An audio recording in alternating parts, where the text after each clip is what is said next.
Hi guys, Chris here with Super Savvy Travelers. I thought I'd give you something really nice to look at while I discuss certain things that perhaps need to be discussed, but maybe not in polite company. I don't know. We're talking about naked properties. Woo. Anyway, a naked property, Nuda Proprieta. I ran into this the other day because I'm working with some clients and they found a really nice property. And I go, wow, the price on this is great. So I called the agent. And he said, oh, I don't think it would work for you because it's Nuda Proprieta.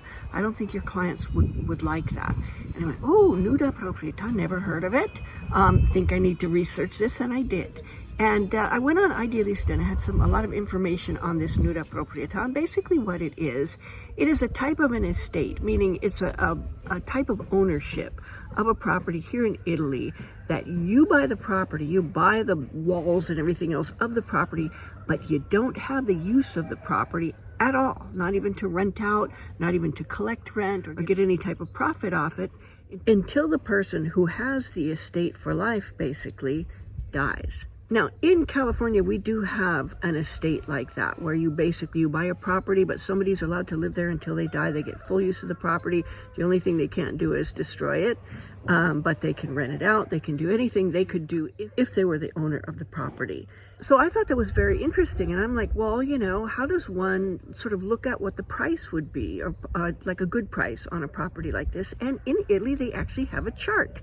And for very young people who have the estate for life, of course, you're going to buy a property for very cheap because those people are expected to live for an awfully long time.